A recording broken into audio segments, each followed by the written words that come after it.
Gun Galleria here. Today we're going to be going over a double barrel pistol. This one I already have a video out there about this one. This is the one that we will be discussing today. But I have them both here so you could see kind of the differences. Especially when it comes to not just the size of them, but age. This particular one dates to mid to late 1800s. This is 9mm pinfire. Now, I do have a video, but this particular pistol has a extra notch, which is kind of a safety notch, and then fully cocked. So,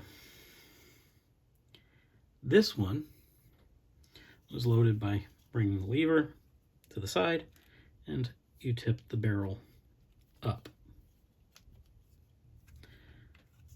And you blow your rounds in like this, close it,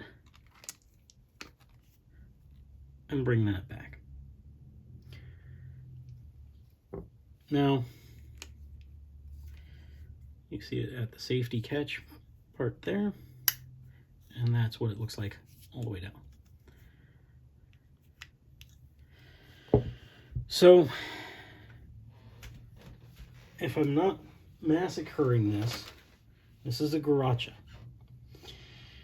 This is made by Rossi. It's in 22, made in the 1960s. This particular one is all chromed with black plastic grips, and this is 22 rimfire.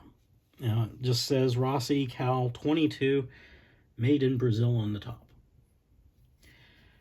This one opens by depressing this backwards, and it pops up.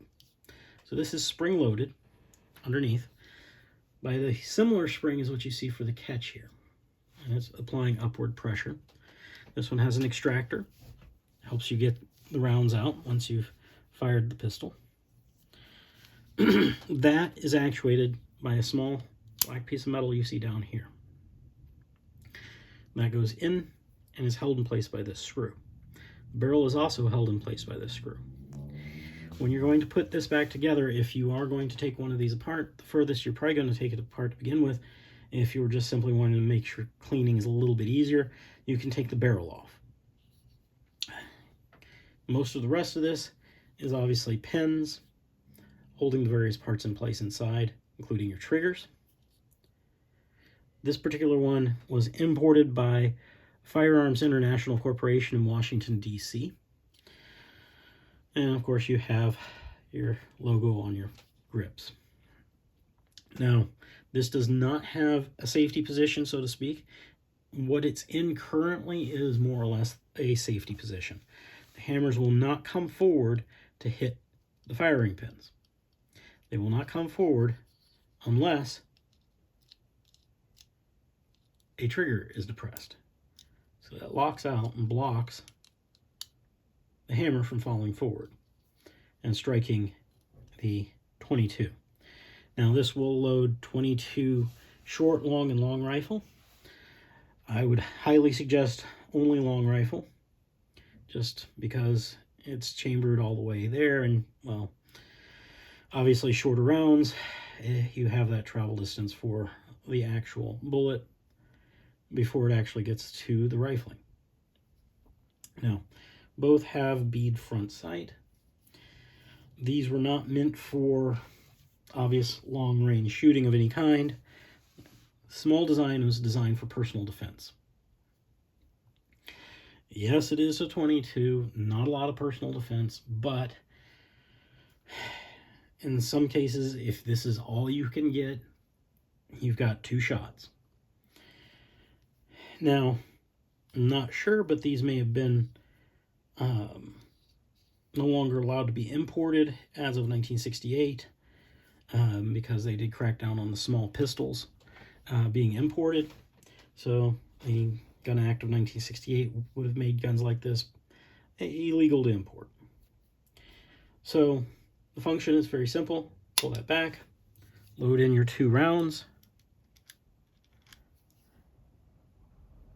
close it up, pull the hammers back, and you're ready to go. So the trigger for that each particular hammer is on the side that that hammer is. And then as they go forward, strike the firing pin, which then of course sets off the round. And then to unload, you'd simply bring it back up, the extractor pulls out, pull out the casings, and you're good to go. Now, one should always be careful in making sure that you clean these well. Don't just treat them like garbage. I tend to say that because there are a lot of people who feel as though they should never have to clean a 22. Doesn't matter what it is. Well, when I received this particular pistol, I was cleaning it and then realized I would never be able to load anything into it because I couldn't fit a round in there. And the reason I couldn't fit a round in there was because both barrels had a piece of brass still in them, brass casing with the back end gone, sheared off. And based upon the length of it, it obviously was a 22 long rifle. But I don't know if it was cheap ammo, but I'm also going to say there's a good likelihood that these got stuck in there because somebody did not care to maintain the firearm properly. So that got stuck in there, and I did have to extract it out. And it wasn't so much as just being able to grip it with a pair of needle nose pliers and pull out. It required a lot more than that. So they were well and truly stuck in there. But guns like this are kind of fun. You know, the little pocket pistol, double barrel. It's kind of a neat piece. And it's halfway decently made, too. I mean, it's not pot metal as far as I can tell. I mean, the bottom is definitely cast. Your frame is definitely cast there. But blued screws, you know, blued trigger guard, a little bit of scroll work on your trigger guard, just a little bit of scroll work on the back of the grip, goes all the way around.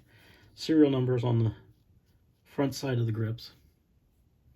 But all in all, just kind of a really fun little piece to have. And apparently these were kind of popular in Brazil and South America when it came to people carrying small, inexpensive personal protection kind of pistols. You know, easy to maintain, easy to operate, small, concealable, and the ammunition doesn't cost you an arm and a leg. So, overall, a nice, fun little piece. You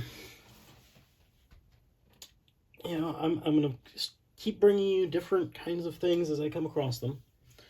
This one, definitely, you know, I saw it. I definitely needed it. It was too much fun to pass up. Anyway, I appreciate you watching, and I will catch you again on my next video.